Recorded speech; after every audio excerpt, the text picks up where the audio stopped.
Hi everyone. Thanks for joining today's Restoring Neighborhoods Task Force meeting. We are going to jump into presentations pretty quickly today, but just to introduce myself, Rebecca King, Policy Associate here at the National Housing Conference, and I have one quick policy update, and that is appropriations.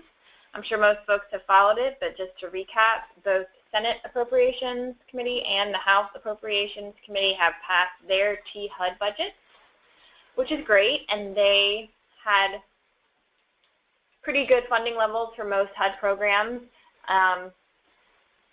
But now it remains to be seen where the process goes. With the amendment process that's happening in the House, we are not optimistic that we're actually going to get to conference. So we anticipate a continuing resolution at some point, or multiple CRs. But just wanted to touch on appropriations since that just happened. With that, I want to introduce our two speakers and then dive right into their presentations. We have Lance George, who's the Director of Research at the Housing Assistance Council, and Greg Sparks, who's the Program Officer at Rural LISC.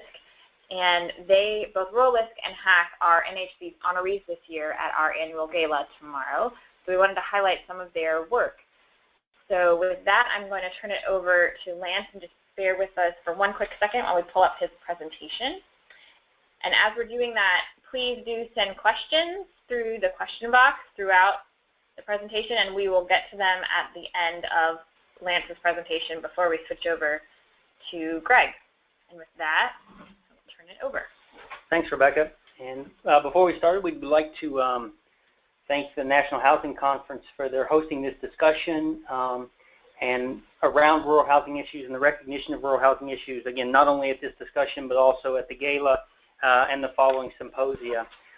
I think what we're going to do is, and many of you know the Housing Assistance Council, we're a national nonprofit that supports affordable housing efforts in rural areas of the United States, and we do that through a range of activities. Given my bias, we'll probably focus on, it's often an overused term, but maybe the 30,000-foot view of kind of some rural housing conditions that impact the markets that we work with. Especially external factors, often that we don't have much control over.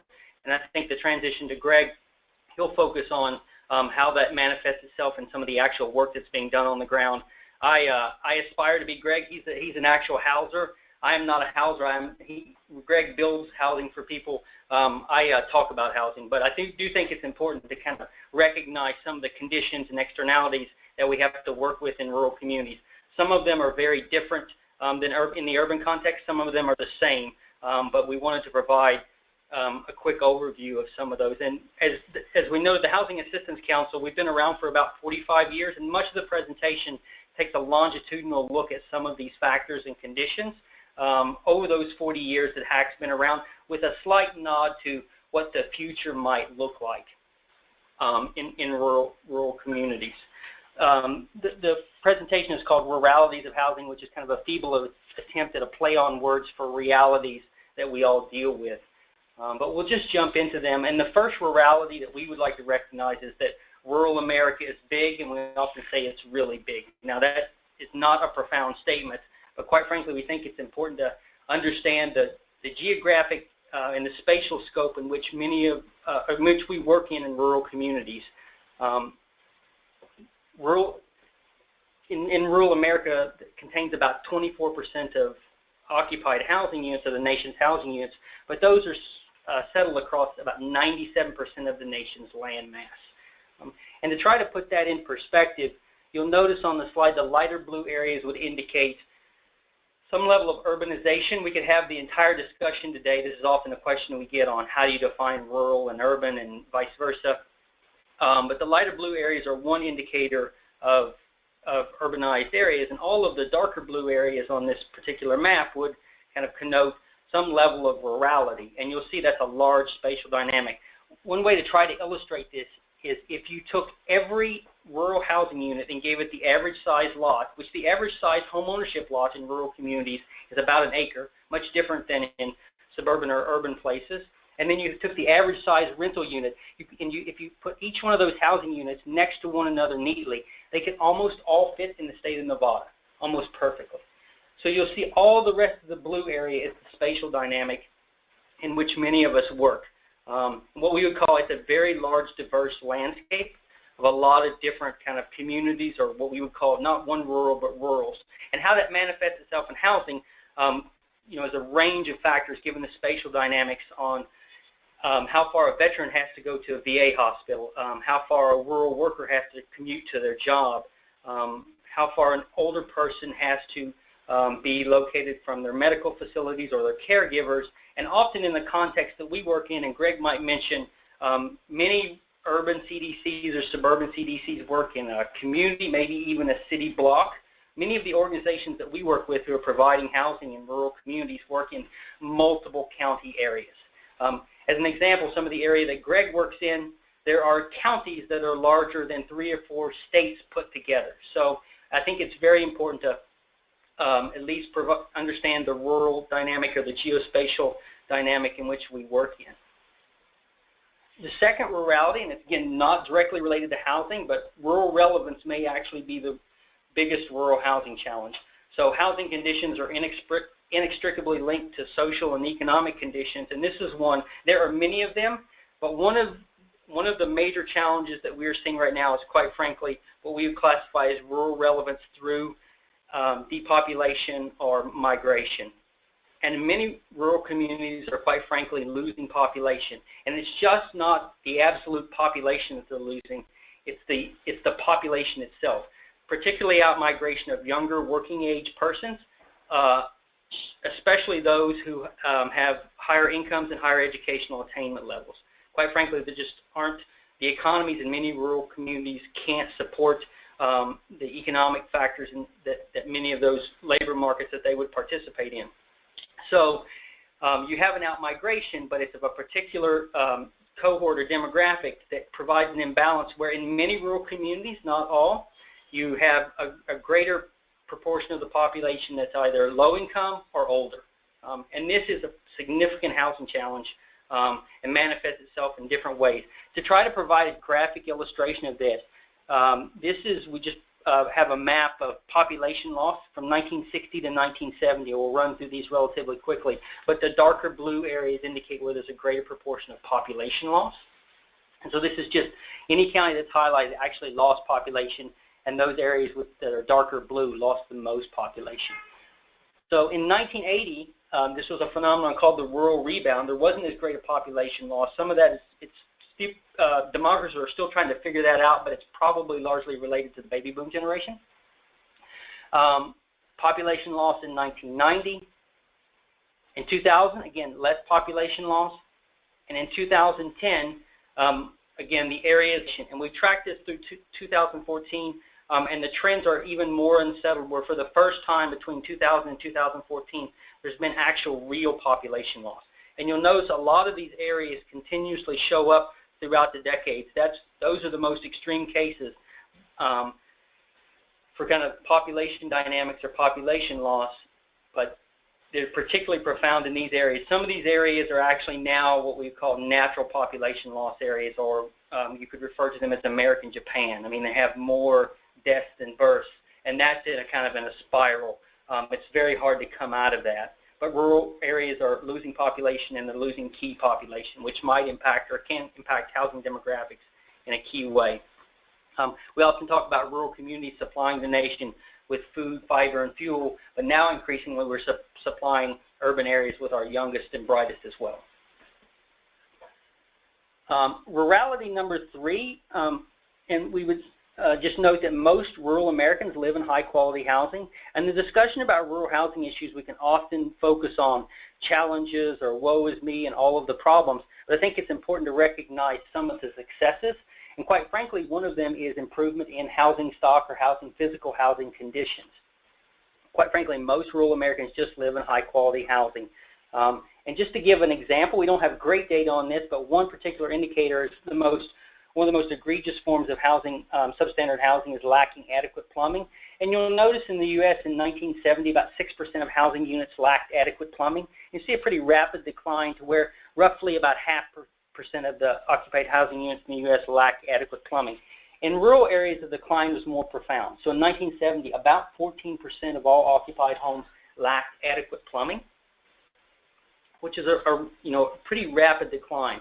And just to give a graphic illustration of this, the map indicates in gradients of purple, but if any county that is highlighted actually had more than 2.5% of its housing units lacking plumbing in 1970, and we hold that constant in the darker blue or purple areas on this map indicate a higher concentration of lacking adequate plumbing, which is a good proxy for substandard housing. And so we'll run through a time series of this, and you'll notice in 1980, we hold it 2000, and then we'll just fast forward to 2014, the most recent data that we have. And you'll notice a dramatic reduction similar to the chart, but also geographically. And we point out two things here. Again, the huge successes in declining of substandard housing conditions, but where you still have areas where it's very problematic. Particularly in Native American communities, a lot of these areas that are highlighted have large Native American populations, are located directly on Native American reservations or tribal trust lands, and some persistent poverty or what we would call high-need rural poverty areas. So those are two sides of the coin, and what we just say looking forward is a lot of times I think the conditions that we work in feel intractable. They do. They're very large, massive issues. Quite frankly, we've seen with the time series here, this is one achievable problem that I think we can solve. There are just a couple 100,000 of these units left. With a concerted effort, I think you could eliminate this, quite frankly, this housing problem. This is a solvable problem. And sometimes with a concerted effort, if you can look at the public health environment, just eradicate this issue. Now, I often say I put this as reality 3.5 is the but statement, and I often have these. You know, we've made some progress, but, and I think it's important to note, I used to say, and this is just looking back at the previous chart where you have lacking adequate plumbing units, I often used to say, you know, that housing affordability is the largest housing problem in rural communities across 40 years. The orange units that are housing cost burdened, we're familiar with this on the call. This is the standard measure of housing cost burden, the 30% ratio. So you'll notice this has been the largest rural housing problem at least for the last 30 or 40 years, and it's increasing just like the nation. So what we would say is there's a perception sometimes that housing doesn't cost as much in rural areas and affordability is not as big a problem. It is true, it doesn't cost as much, but quite frankly, affordability is the largest housing problem in rural communities, similar to urban communities, and has been for quite some time. Similar to that trend, we just break it out by tenure. The red line here indicates the proportion of rural residents or rural households that are, rural renters that are cost burden, which is higher than owners, but still the trend lines go in the same direction. There has been an increase from about 20 to 30%, and it's much higher for renters. Now in rural areas, about 50% of all rural renters are housing cost burdened or have affordability problems. Again, a very quick geographic kind of illustration of this. In 1980, the areas at least shaded in orange were those counties that had more than 1/4 of their housing units that were housing cost burdened, and the higher gradation through orange to red indicated a greater incidence of housing cost burden. You'll look at that in 1990, in 2000, 2010, and 2014. So this used to be predominantly kind of a coast issue and an urban issue, and it's now pervaded into rural areas, but it was always really a rural issue. I'm not as sanguine about the prospects for improving this particular problem, quite frankly. You have an increasing aging demographic. You have virtually no production of affordable rental housing, and you have a lot of dynamics that might converge that will probably exacerbate the affordability problem, particularly in rural communities, one of which is just, quite frankly, a dearth of good. This is just tongue-in-cheek, but to get people's attention, manufactured homes are the sexy rural housing topic. People often have very strong opinions about manufactured housing, and they want to talk like extol manufactured housing. Some people malign it. Most overlook it, but it is extremely important to low-income households, particularly rural low-income households. For many, this is the housing of choice in many rural communities.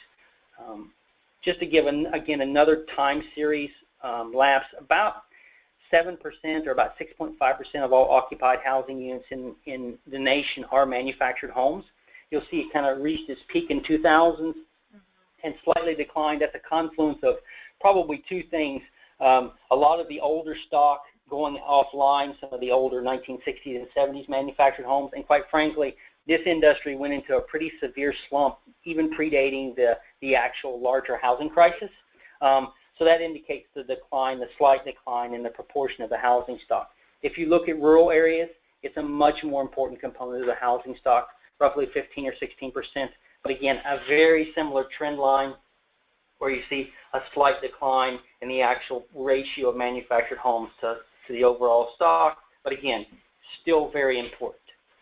A quick geographic distribution of that just to show its evolution into the housing markets.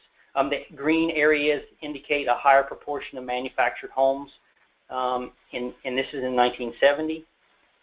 And you'll look at 1980, 1990, and you'll notice about more than half of all manufactured homes are located in the southeastern United States.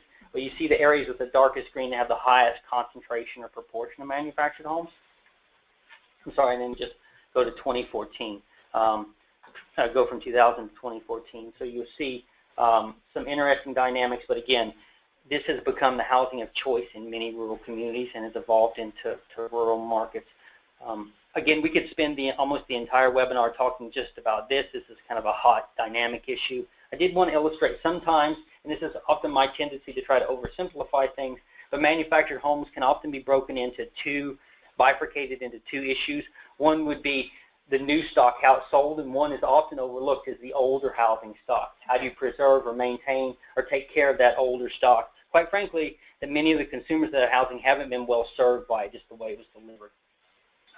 So to simplify this, manufactured housing on the new side, on the new sales side, has improved markedly in safety, size, amenities, attributes, but a lot of the actual units themselves, but the peripheral elements that make housing a home, how it's sold, appraised, financed, warranted, are largely still back in the 1950s or 60s. It's a vestige of the old automobile industry. That's how this housing is delivered. So we have a lot of concerns there about how this particular type of housing puts itself into the market. But the geographic illustration here shows the lighter green counties show where a proportion of the majority of manufactured homes in those areas were actually built after 1980, so you have a slightly newer stock. And interestingly enough, the darker green areas indicate where more than half of the units, manufactured homes in those communities, are over 1980, or were built before 1980. So you have an older stock, which have their own distinct issues as well. To try to give some nod of a projection, quite frankly, I think this could go one of two ways. There could be a rebound in manufactured housing if the industry and some other entities adopt more progressive aspects of the way the home that I mentioned before, how it's sold, appraised, warranted. It's now still largely delivered through sales centers that are often vertically integrated and controlled, and there's not a lot of consumer choice. And quite frankly, in many respects, consumers are kind of steered towards not consumer-friendly financing. So I think the industry, quite frankly, is at a precipice. It can adopt newer ways, or kind of modern ways, quite frankly, of housing distribution. Many of which are laid out in the duty to serve rules about non-chattel lending and some of those elements. Or it can kind of continue with its business market as it's gone, and you'll probably see a continued downward decline. That's just my projection or prognostication. I'll very quickly try to go through some of these so we can transition to Greg, but the rurality number 5 we would mention is just the housing crisis affected rural America, and I always have a but statement, but quite frankly, but we don't know. There's not solid enough data to really understand mortgage dynamics in rural communities. What we can lean on slightly is Home Mortgage Disclosure Act data, and you'll see this is a kind of a long-term trend over the last 10 or 12 years of mortgage activity in rural communities. The lighter blue line indicates loan applications, and the darker brown line indicates actual loan originations. And you'll see a pattern that's not dissimilar from the nation as a whole, a large decline in both demand and the origination of loans. Again, we don't have a lot of data. One area that we point to, quite frankly, to look at mortgage dynamics is housing prices. And you'll see this trend follows the U.S. trend. The lighter blue line indicates housing prices using FUFA's Home Price Index, where you saw kind of a bubble and a serious decline. In rural areas, the housing prices did decline, if the FUFA data are to be believed, However, they might not have fallen as far. I think what we're more concerned about is at the tail end of the graph, where housing prices haven't recovered to the same level, and that might be due to a lack of dynamism in many rural communities. So the effects of the housing crisis might be lingering longer. The larger point is, quite frankly, we don't have a good grasp on mortgage dynamics in rural communities. We need better data and information to help inform sound policies and strategies. And finally, we just make a nod to one particular element that we at HAC focus on, and that's the intersection of federal assistance in many rural communities. And that's not intended to be pejorative. We think it's just true. There's been not that much, but it's a very important drop, quite frankly. And that comment I took direct allusion, and I'll try to provide two illustrations of that. Resource that many rural housing providers utilize is USDA's housing resources. And this is simply their mortgage product, often referred to as the 502 loan mortgage, or home ownership loan mortgage. And there are two elements of that. One is a direct loan that the government makes directly, really changed. The direct loan itself has helped more than 2 million rural households achieve home ownership, but those resources have waned dramatically, which oftentimes serve a different market. In many respects, they quite frankly serve more suburban or urban locales, just given some of the definitional attributes of USDA, and they serve a higher income market. So again, an evolution of the way housing assistance is provided in rural areas. This is just one example. The second of which is, quite frankly, just on the rental assistance side or on the rental side for USDA. Again, just an example. You could look at the HUD investment as well, but the production of multifamily rental units, basically there was a large production in the 70s and 80s, and absolutely no production for the last 4 or 5 years. And a large proportion of the resources, the darker red line, is the rental assistance. Now, it's slightly misleading just given the way the government outlays are, but you'll see it's more important to look at the trend lines, that a lot of the resources at USDA are now going towards rental assistance and virtually none towards production.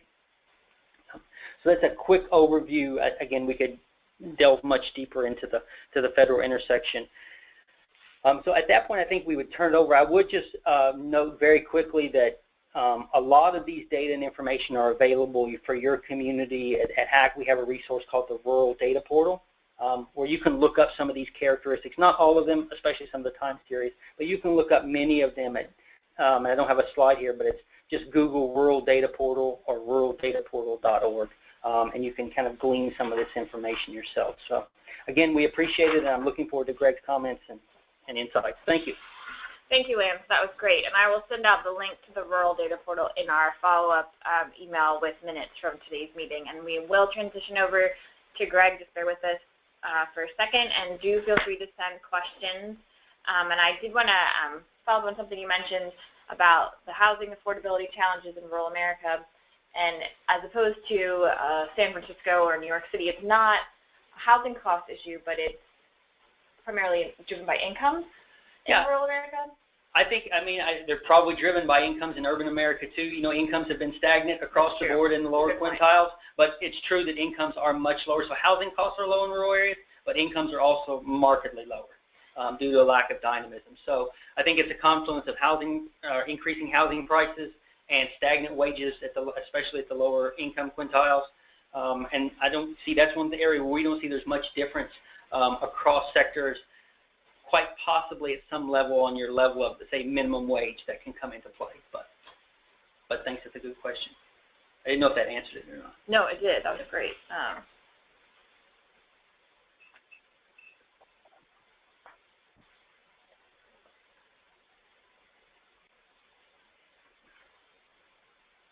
right, Greg, are you ready? I am ready, Rebecca. All right. I would like to extend my thanks as well to the National Housing Conference for allowing this webinar to exist and for recognizing Housing Assistance Council and Rural LISC at the gala tomorrow evening. What I hope to do is to talk a little bit about LISC, a little bit about Rural LISC, and really dive deeper into two community development corporations that are part of our Rural LISC network that I think really are exemplify what is happening in rural America. So the Local Initiative Support Corporation is a national organization supporting projects to revitalize low-income communities. This takes a comprehensive approach, building sustainable communities by promoting affordable housing, better schools, safer streets, growing the business sector, and improving financial stability. This support model rests on 5 foundational pillars: expanding investment in housing and other real estate, increasing family wealth and income, stimulating economic development, improving access to quality education, supporting healthy and safe environments and lifestyles. This work is to support enhanced local nonprofit community development corporations. LISC initially began this work in the urban environments, and we can now be found in 31 American cities. We've come to learn that community development needs to be comprehensive in order to be effective. You can't do one-off, but need to deal with multiple issues simultaneously. By the numbers, our parent LISC is, we are a significant player in the affordable housing arena and community development. $1.3 billion invested last year, creating 21,000 affordable homes. One of our newer initiatives is supporting federally qualified health centers. And last year, through financing provided by LISC to these FQHCs, served 96,000 people. Since 1980, $16 billion have been invested, creating opportunities for 348,000 homes and 56 million square feet of commercial, retail, and community space. Rural LISC exists as a recognition on the part of our board of directors at the National LISC Board that rural America needed the tools honed in the urban setting. We were created in '95 as a program of LISC to equip rural areas with capital, strategy, and know-how, and to help preserve and strengthen rural communities. We do that by providing support to networks connected to community-based organizations, and they do peer-to-peer support, and that's probably one of the things that Rural LISC is most noted for, is to pull together a network of organizations that rely upon each other. Rural LISC assembles funding from banks, corporations, foundations, and government agencies like HUD and USDA to help community-based organizations tackle local priorities. We also provide expertise and grants to these local partners so they can figure out how best to deploy resources in their community. Our unique structure enables rural organizations to leverage that money with other investments to achieve some pretty remarkable impact. Rural LISC approach, again, is comprehensive. We work with groups on housing, business, jobs, health and safety, in the same place and at the same time. We call this building sustainable communities. Rural LISC believes in rural America. We're committed to providing support to our communities and making them good places to live, work, do business, and raise children. We believe that the nonprofit community organizations play an essential role in achieving this mission. Rural LISC is dedicated to building the capacity of these groups and increasing their production by generating resources and investing in their work. We're more like our urban counterparts than we are different. Rural LISC provides support to 75 nonprofit organizations serving rural America. They cover over 1,400 counties in 42 states.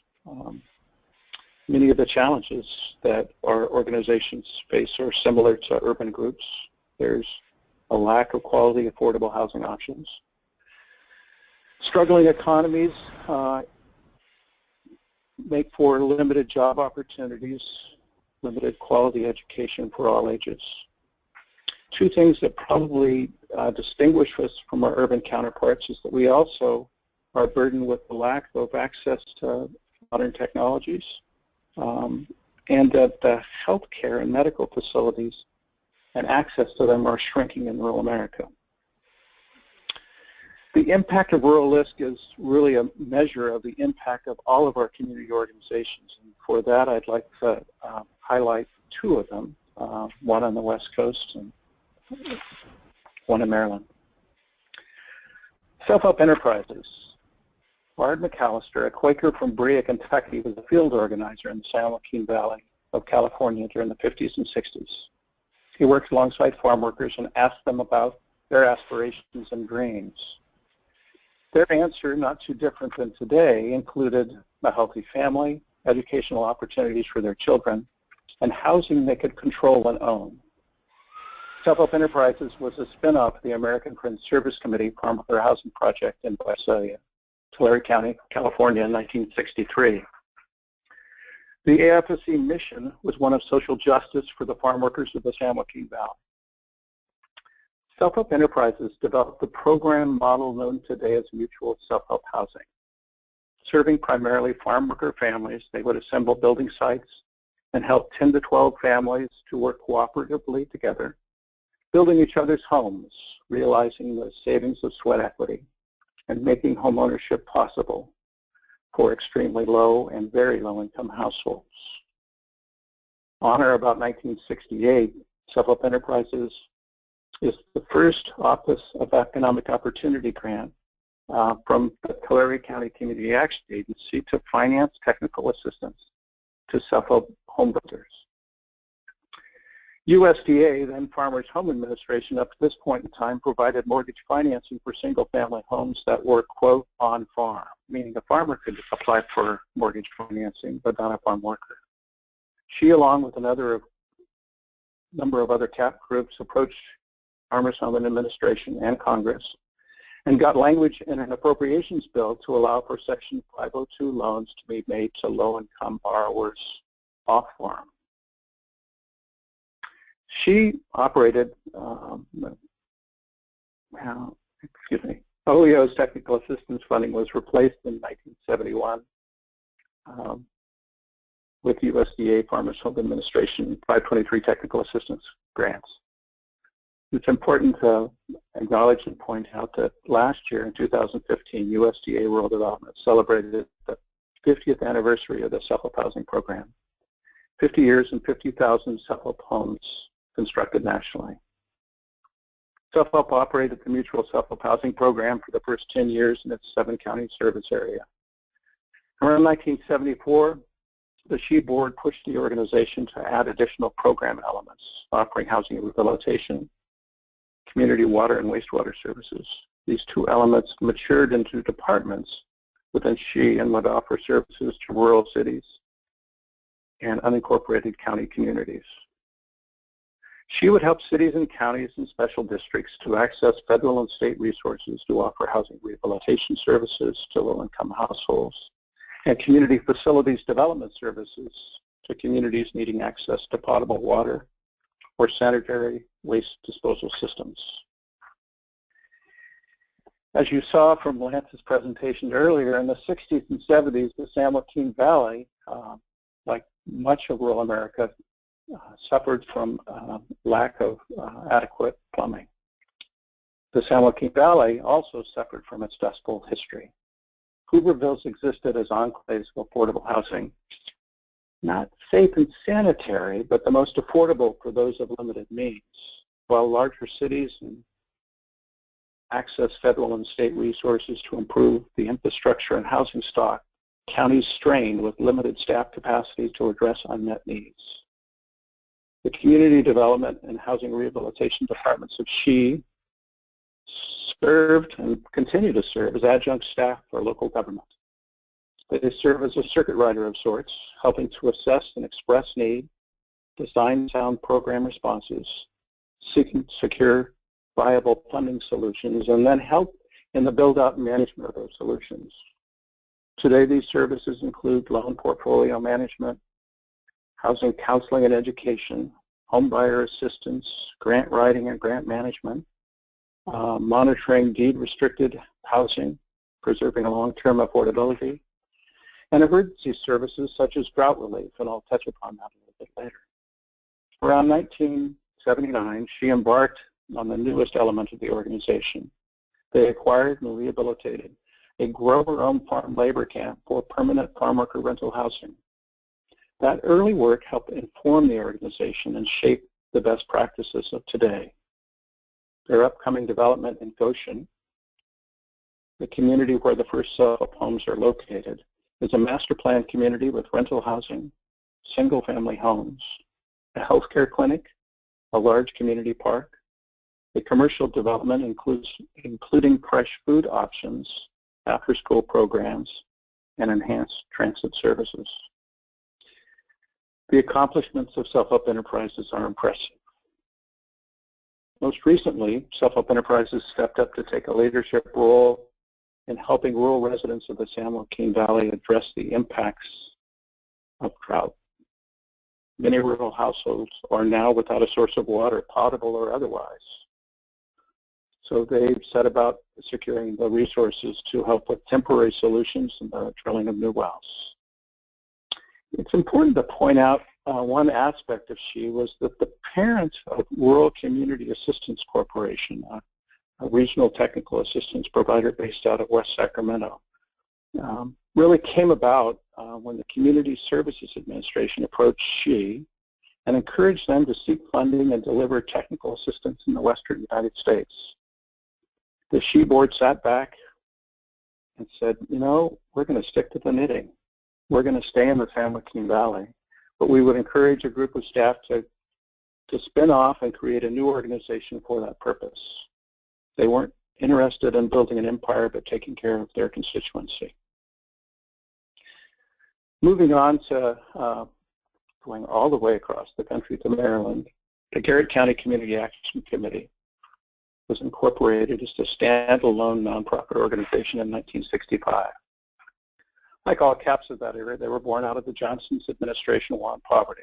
Their initial charge was to seek community input into assessing the local needs for programs and services to ameliorate poverty. They are situated in the far western edge of Maryland. In this particular area, they have a stable growth rate. However, the population is aging.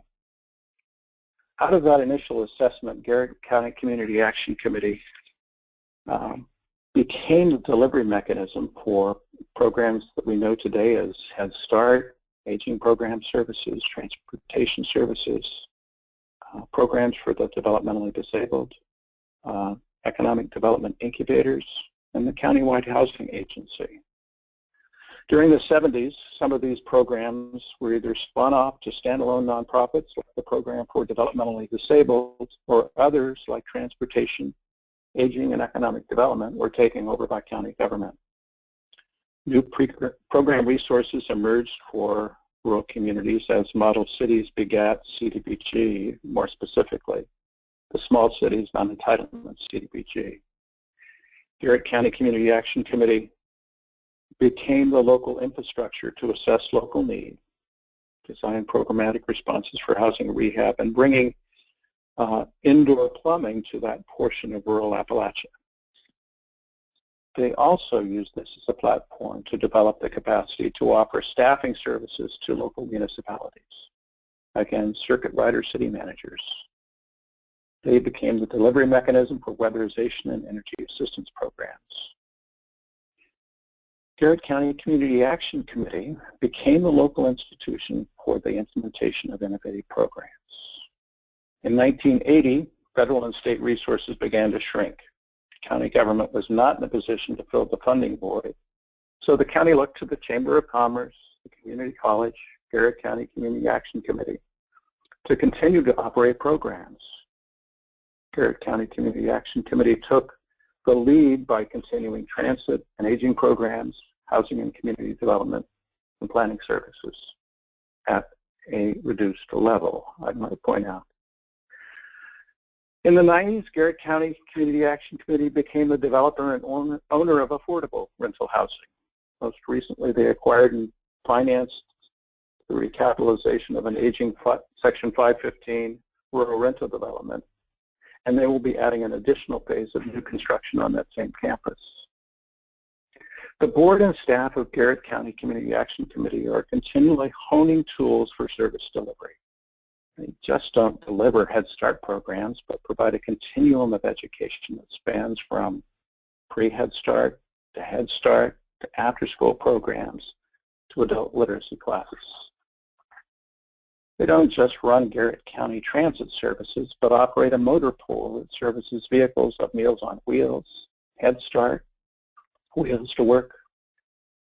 Garrett County CAC is making their programs sustainable for the long haul. Their most recent strategic plan has challenged them to reimagine how services are delivered to provide more comprehensive services to their families. Instead of just offering one service and measuring the outcome, they will be providing a broad array of services to a family and attempting to measure outcome and change. This is a significant paradigm shift for an organization that has a history of organizing around programs. When you look through the origins of this organization, you come away thinking that they're still focused on creating opportunities for economic advancement. They're just trying to be more comprehensive in that approach. Don't get me wrong, their annual production numbers are impressive. What is equally impressive is the insight that impacting poverty takes a comprehensive response. I want to close with just some general observations that I've had about doing this webinar and getting to know these two organizations better. These two groups are not community-based, but cover at least one, if not multiple counties. They've been able to achieve an economy of scale that has sustained them over the years. Had they been in one community and attempted to sustain their organization, they would not be here today. Both were born out of the war on poverty 50 years ago. Both are particularly mission-driven organizations focused on a specific geographic footprint. Both evolved over the course of time and morphed into comprehensive community development organizations. Both adapted to change over time. Both served as incubators and would spin off other programs instead of necessarily retaining them and growing their organization. Both became regional anchor institutions that local government turned to for expertise. Both of these organizations have a history of creating opportunities for economic advancement of rural families. Rebecca, this concludes my remarks. I turn the mic back over to you. Thanks so much, Greg. That was great. A really nice local look at rural organizations and how they're responding to some of the housing challenges. If folks do have questions, please send them through the chat box, the question box. I did have a couple of questions while we're seeing what folks are wondering about for either Lance or Greg, whoever might know, but Lance's presentation touched on the kind of peak of production of rural rental housing in the 70s and 80s through USDA's rural rental program.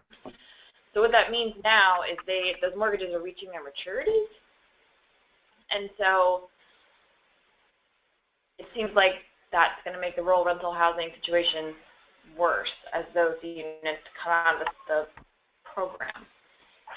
So I know USDA is working on some policy solutions, but kind of thoughts on where that's headed, maybe. Well, I think that many of the groups in rural America are keenly interested in what is happening with that portfolio of housing. That is basically what will happen is when the last dollar of mortgage is paid off, they lose their rental assistance, and it becomes, for many families living in that housing, will become unaffordable. So we're trying to position local organizations to know when that is going to happen and to try and work at acquisition and recapitalization and preservation of those units at a minimum, because it does represent a significant portfolio of rental housing. Thanks, Greg. This is Lance. I would only add possibly that I think it's a complicated issue, and it might tie into the mortgages are maturing. Quite frankly, we're still trying to determine at what magnitude. Those are a relatively complicated product, and there have been some refinancings, and so USDA is quite frankly now just trying to get a grasp on what the maturing mortgage dollars look like. The inevitability is that they will all mature, though, right? So we know we might be able to buy ourselves some time. There are some, I wouldn't call them gimmicks, but there are some strategies about reamortizing loans and things of that nature, but those only work to some degree. So it's a larger component. The only thing I would caution in, and I would hearken back to, and I don't know if Greg would disagree or not, it's just the scope and the scale of rural communities, that there are many different types of rural communities, and that's what HAC is doing. We're actually looking at where these properties are located, because some of them are in hot markets, some of them are in, quite frankly, very cold markets, where they don't even have full vacancy. It was a developer-driven program, so a lot of them are concentrated in the Midwest. Many of them are concentrated in the Southeast. You know, which ones have mom-and-pop owners that are more likely to maybe just want to get out of the program. So I think it's a very dynamic issue that you can't look at with a monolithic lens. You have to look at, many of them, quite frankly, are also in, at one point when the loan was made, they were in a rural community, but now that area has really urbanized. There's a large percentage of them that are in, quite frankly, urban communities, and those might command a different use when the mortgage is done. The owner might, quite frankly, transition that to a higher market value. On the converse side, you know, there might not be a market there for housing, and there might be an incentive just to get out altogether. And I think the main component here that I think most people are aware is that it's not so much that the mortgage is over, but you lose the rental assistance to the mortgage when it matures. But that's a good point. Thank you. Thank you for those responses. So then another question, as I was listening to Greg's presentation, was thinking through, so not only housing challenges, but transportation challenges for rural America. And if we were to build a housing development, it doesn't necessarily connect people with jobs or access to jobs. So what are some strategies maybe some of Rural List partners are doing to try and solve the transportation challenge?